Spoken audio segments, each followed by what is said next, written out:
My parents were bushwalkers, and so I grew up around bushwalkers, cavers, climbers, and canyoners and mountaineers. Hearing stories about these people or other people, you know, hearing stories about Australians climbing Everest and all this sort of thing. Wow, that's so cool. And that was our world, wasn't it? Really, that's what we knew. Like a lot of other people, they know football clubs or sailing clubs or whatever it is people do. We both belong to the same bushwalking club. But getting into climbing is like a natural progression. Into bushwalking, then you try canyoning, after you try abseiling, then you do caving and climbing. So climbing itself wasn't really a standalone sport as such. It was very few people that actually went out and climbed. There were a lot of climbers back then. But they also did other things as well. Yeah, yeah, it was more of an association with bushwalking and outdoor sports rather than climbing itself. That's what we knew, that we knew that community. We read magazines about it, so we knew all things that were happening in other parts of the world.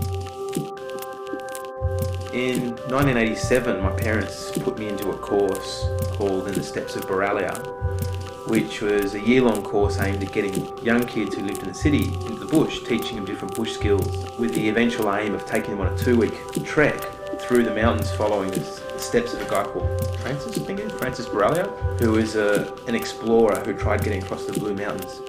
So we were following from his diary, his path. We had to learn lots of bush skills so we could do this walk, and so we learned things like first aid and bush camping. You know, we met some Aboriginals and how they set up their camps and survived in the bush, and one of the skills we had to learn was rock climbing. So, you know, if we were ever in a remote area we had to scramble over rocks, we could do it confidently. I remember abseiling down and seeing Bede climbing up, and I was thinking, what am I doing this for? I want to do what he's doing, he's cool.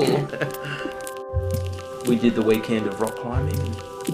I mean, we knew each other. We hadn't really hung out that. We'd hung out on walks, like because our parents would go on the same bushwalks. We were about the same age. We'd sort of spend time together.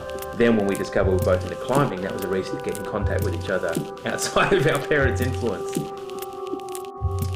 So we started climbing and going out by ourselves and just getting gear however we could.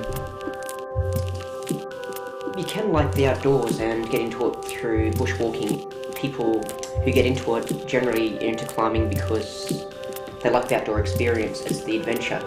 It isn't necessarily to climb it as such, it's like the whole experience, having to trudge your gear in, find some mountain, get up the top and peeking out on it, that's the experience. The other aspect of climbing where people get into it is the moves itself. It's really athletic. I mean, the guys who do serious sport climbing, they're really obsessive about their training. They watch their diet. Their equipment is different. The climbs are generally shorter and very difficult. Because it's a really psychological thing.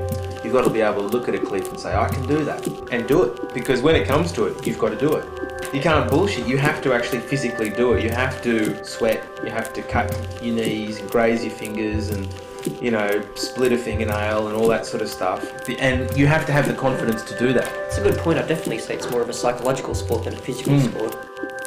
Yeah. Climbing is really safe, and that's one of the aspects of climbing which Hollywood doesn't portray, of course, how safe it is. I mean, if you do things correctly, accidents are very rare and far between. Sure, there's like cuts and grazes, but most of the accidents are in the aspect of the low-grade injuries you'd expect on a football field. I mean, yes, grazes. The majority of them, yeah, definitely. How many climbers have you known that have died in the 15 years or so you've been climbing? I don't know, none. Other than Wade. Was Wade. Yeah. I mean, we didn't even really know him that well. Met him a few times. But I can't think of any other climbers that I've known that have died while climbing. Many injuries. Oh, forget about it. Stacks of injuries. Injuries that we get, and like most climbers, aren't usually to do with the danger aspect of climbing. It's just the fact that you're doing something physical. Rocks are hard. It's a byproduct. Flesh is weak. It's a byproduct of the sport. Yeah.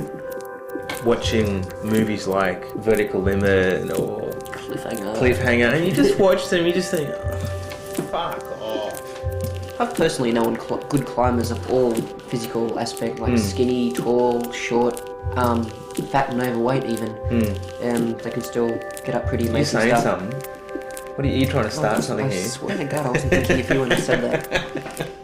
I was actually thinking of some of those old 70-year-old bandits we saw at Walgan that time.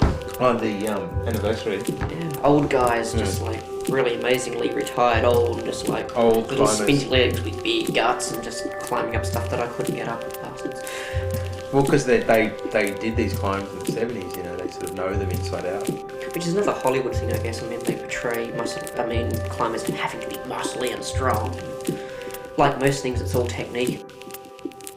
We know guys who are scientists, we know guys who are, you know, carpenters, Sydney Rock Climbing lawyers. Club, most of them seem to be in IT. And Yeah, heaps of IT guys, you know, they're inside all week, they want to get out in the bush.